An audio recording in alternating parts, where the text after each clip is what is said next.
Hello, everyone. I'm Kimberly Guilfoyle, along with Juan Williams, Jesse Waters, Katie Pavlich, and Greg Gutfeld. It's 5 o'clock in New York City, and this is The Five.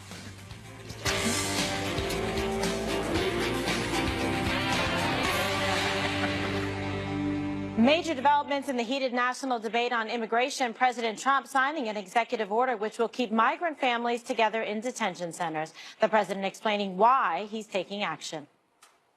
We're signing an executive order I consider to be a very important executive order. It's about keeping families together while at the same time being sure that we have a very powerful, very strong border, and border security will be equal, if not greater, than previously. We're keeping families together, and this will solve that problem.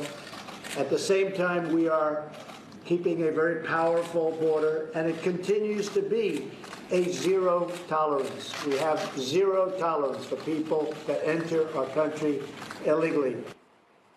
The big question remains, is it legal? The courts have said children cannot be detained for longer than 20 days with the adults. All right, Greg, we start with you. Obviously, this has been a pretty hot-button issue, a lot of discussion back and forth from both sides, and everyone obviously cares about families and about children, and no one wants to see children harmed. And now you see the president engaging in executive action to try to address some of the concerns, valid concerns that people have. Yeah, I think everybody... The problem with this issue has always been that everybody agrees the separation issue is bad. The problem is nobody had a solution. Nobody was offering solutions. They were offering a lot of anger and rage. Over time, though, you start seeing these ideas bubble up. What are you going to do? What are you going to do? My worry is, I worry about the intensity of anger and division that I saw this week as we got to this point.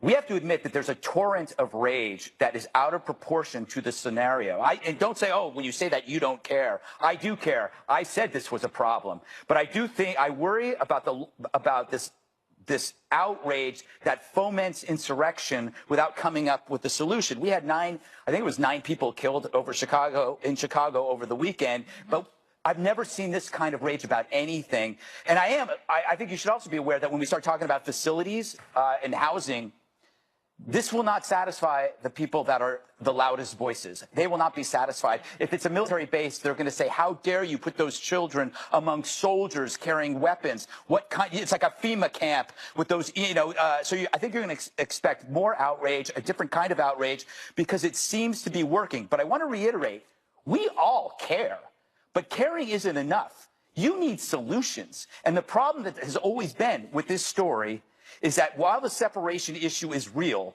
the idea that half the country is demonic and bigoted is a delusion. And the more that you push that delusion, the more precarious this country, the situation this country is in. If you blame half the country because you don't like their stance on immigration and you call them not